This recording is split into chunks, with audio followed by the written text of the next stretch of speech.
Hello. I apologize for the wet hair, but it's raining, and it's going to be raining all week. Yay!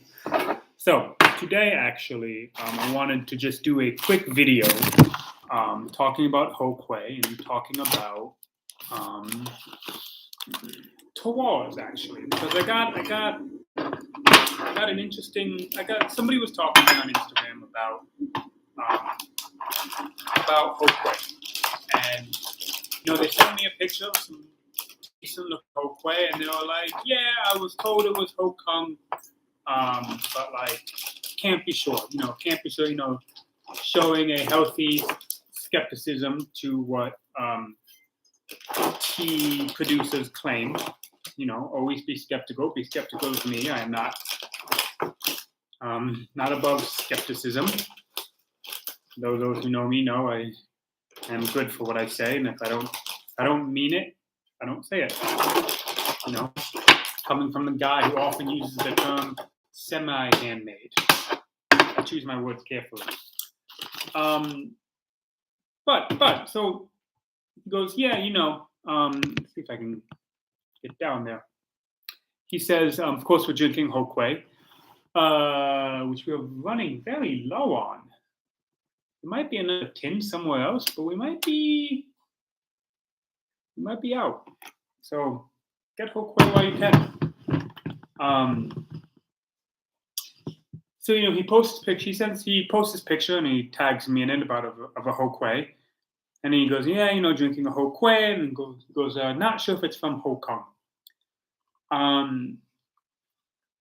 And what this made me think. So I was looking at it and I was like, first of all, it could very well be from Hou Keng. Judging by the look, it is a Hou Kui. It is not the fake stuff. And so we're not dealing with the Bujian or the really, really bad stuff.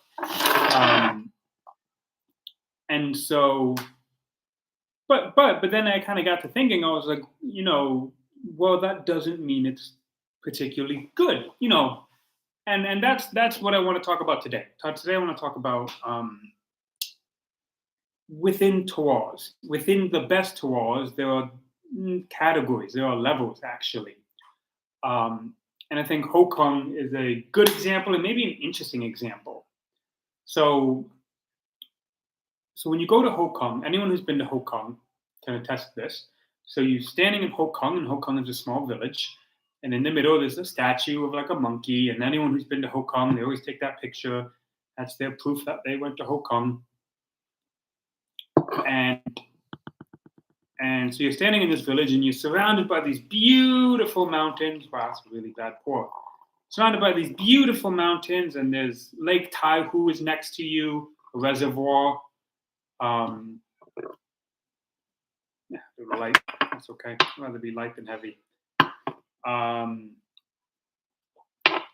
there's all these mountains, and then there's these slopes around you, and the closest tea fields to you are right there. There are tea fields in the village and in these kind of slopes that surround the houses. So you can walk out of some of these houses. You can walk out of some of these houses, and you can be on a slope and you can be in tea bushes. And then of course to get to other fields, you need to hop on a scooter and drive up the mountain. And so what this means is that even within Hou Keng, there's different levels. Those slopes are not going to produce amazing tea. They might produce good tea. They might reflect the Hou Kui flavor, but maybe not actually. And I've experienced Hou Kui which did not reflect the Hou Kui flavor from Hou Keng. From going to Hou Keng or actually was my friend in Hou Keng. He last year's tea, it was a good tea, but I thought it didn't really reflect Hou Kui's flavor. And that's because terroir, within a famous terroir, just saying the name isn't enough. And I need to be a little careful here because I've also gotten into conversations where people say that terroir doesn't matter, And I've had this conversation actually in China, surprisingly, and so I've had conversations where I'm talking with a tea seller who has a tea shop. I have one particular one in mind, one conversation, and we're talking about malfungs, and I go, "Where's it from?" She goes, "Oh, it doesn't matter." And I was like, "No, it matters. It's the most important thing." And she goes, "No, no, no, no, no. She goes, you can make bad tea from famous locations, and this is true, and this is true. Um, just because it's from a location doesn't mean it is automatically amazing. The location is going to give it a lot of benefits. You're going to have a lot to work with, really good material. Hello. Just talking a little bit about like microclimates, or not microclimates, but like basically that being from the location isn't enough. It is something. It is super important. Um, Whenever I go to a tea region, I go straight for the most famous location. When I went to Anxi, right for Gander. I went for Hou Kui. When I go for Hou Kui, I have yet to go to any of the other Taiping villages, though I should. I always go to Hou Keng.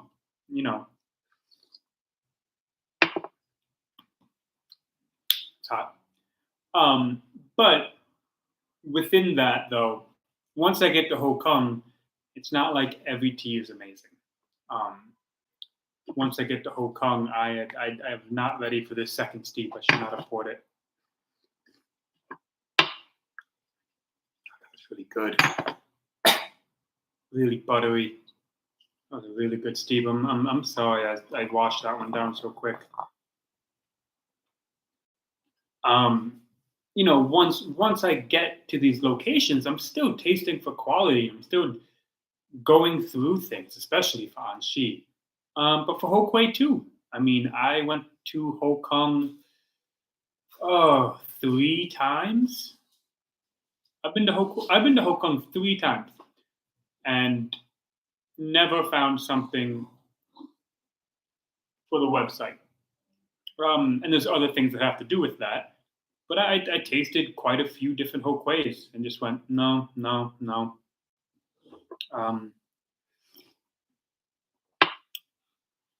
And yeah, so I guess that's it. I guess that's kind of the point.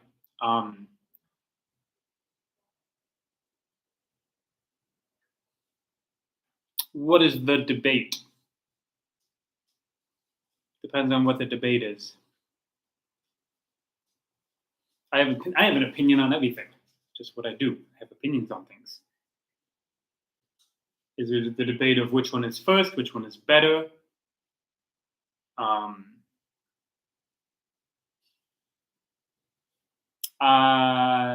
Let's see what the debate is. That's my first question. Anxi, I gotta say, is an area.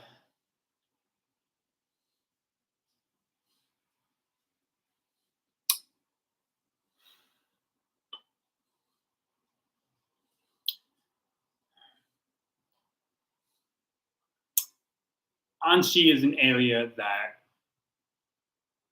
is kind of a very, very, and I've talked about it a bunch, and I've done videos, and I've gone to Anxi. Like by now, I've gone there 6 times, maybe. I spent a week living in I don't talk about this a lot, but I spent a week living in a traditional house in Anxi, surrounded by tea farmers, before I knew any Chinese, and so I spent a week, and no one spoke English. I spent a week among I spent a week among tea farmers with no verbal way to communicate with them. But by the end of the week, the mother was like handing me the baby as she went to pick tea. Really cute. A lot of great stories from that week. Um, it the thing you got to understand about Anshi is that Anshi is just super overcultivated, like ridiculously overcultivated. Like you stand in Gande and some of these locations, and just like everything is tea fields. Everything is tea fields. And so you have these farmers who are just producing the average household farmer, like, and I'm talking about the farmer who just makes tea in his house, the machines in his kind of addition, whatever, the family farmer, the household farmer, household production. Um, I think they make way more. Hey, Pumpkin's taking up the whole couch. Come here. I think they produce way more than the average maker, if not more than any other tea. They just the amount of this is boiling maybe just like a little bit short as I was talking.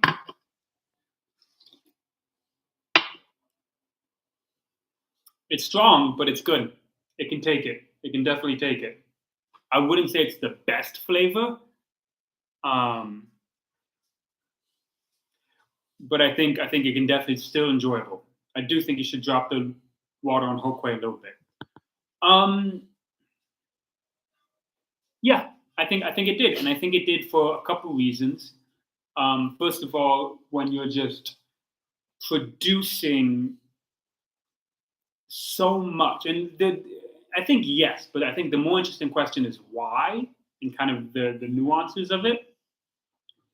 When when you're just producing so much, and you have so many leaves coming in, and you're a household. I'm talking when I stayed in this family's house, they had two rolling machines. That's it. And but they're coming in, and it's just bags and bags of tea coming in. Um, they focus a little more on getting a lot, and they focus on getting a solid level of consistency among their teas. Um, and so that's one thing, and that's one problem. The other problem um, is that, and this is something a tea farmer told me, um, was that okay? So you had, let's say, the early 1980s, late 1970s. Land has been given back to the people. The government gave back the land. More capitalism and more free market is businesses are allowed to. I'm blanking on the words. People can sell their tea, right? Um, Communism is fading out. That time period. So way back then, let's say you had three houses, and you had A, B, C. House A, that family makes tea. House B, House C, they don't really make tea. Only House A. And House B and C, they do like other farming stuff, and they have land, and maybe they have some tea bushes, but they don't really make tea. But then Tia Kuan Yin becomes popular, and House A starts making good money, and House B and C go, oh, I have land, I can make tea. Sure, I'll make tea, and they start making tea just for profit. Which, and once again, you got to remember China at the time. China, up until very recently, if you're a farmer in countryside China, you got to do what you got to do.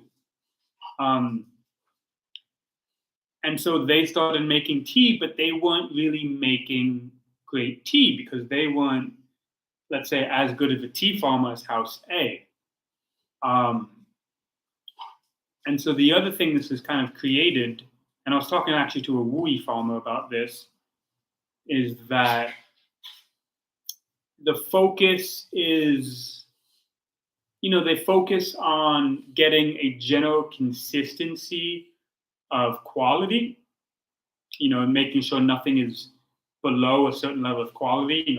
They are still making sure that they're shaking well, and that the water is leaving, the things are going well. Um, but they're not like, it's not like Wuisha and Yensha, where the farmers are focusing on creating this great flavor. Anshi farmers tend to focus a little more on consistency. And then the other thing then that goes along with that is there's a little more of a, compared to Wu Yi, there's a little more of battles in price. Who can sell the cheapest tea? Who has the best price? And this is not very, very evident. But the focus just tends to be less on creating good tea than other regions. They do want to create some quality, and they're not completely doing whatever they want. There is a standard or so. But they're not. It just seems less artisanal than when you go to other locations. It actually reminds me of. No, I can't say that. And so it's the over farming, and so you have the soil, and you have agricultural reasons, but then you also just have the culture, the farming culture. Interestingly enough, though, I think is beginning to slightly correct itself. The last time I went to Anxi, and I was talking with a kid about my age, and he said that his family used to make tea, but now they're not anymore. Like they had like tried making tea, but now they kind of gave up.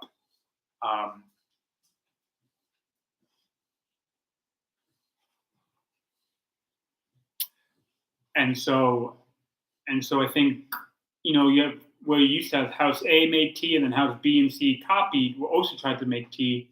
Now House B and C is just kind of like, I don't want to make tea.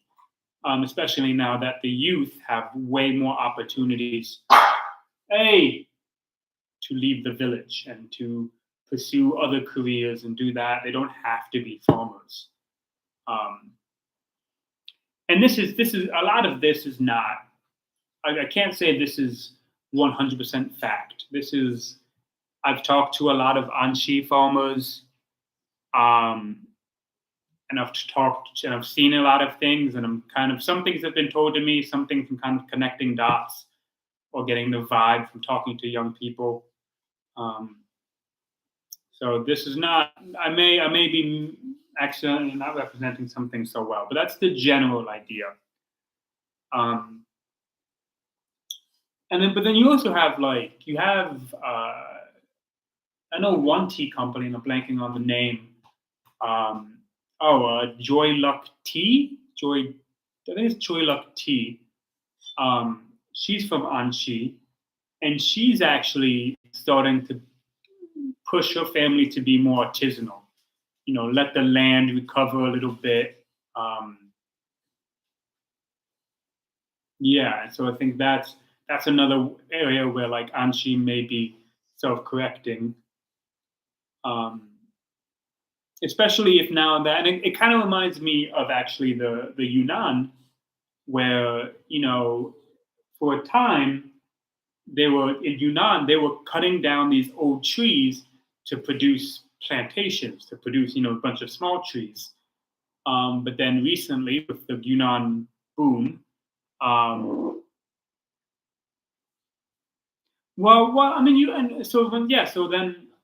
you have to. So let me finish this thought and see the connection. But then recently with the Yunnan boom, the popularity of pu'er, people are starting to see the benefits of quality. And I think you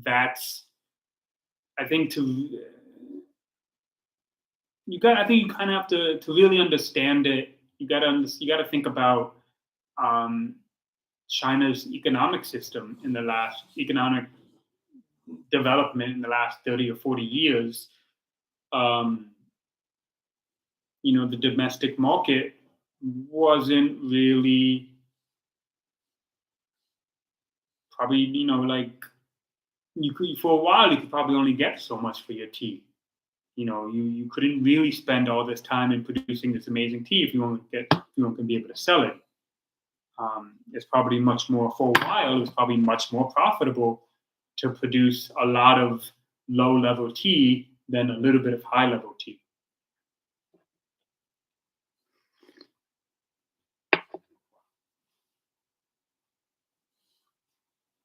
Yeah, I mean it's been really interesting going to these tea fields, these tea areas, and talking to you talking to farmers, and especially talking to older farmers, uh, where like this was a living. Yeah, because I think there's a lot of it is connected. For older generations, for most of human history, um, you were a farmer, and then you lived and died by your plants. Like everyone wants to like I think there's a bit of a romanticization about what it means to be a farmer. Um, but the fact is, like, and you see throughout history, like if you don't sell your plants, if you don't sell, like you don't eat. Or how much money, how much money can your plants produce is extremely important.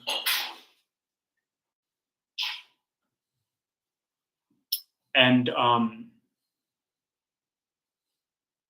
you don't always have a lot of room for taking risks. Risking producing this nicer tea. 'Cause if nobody buys it, you don't eat.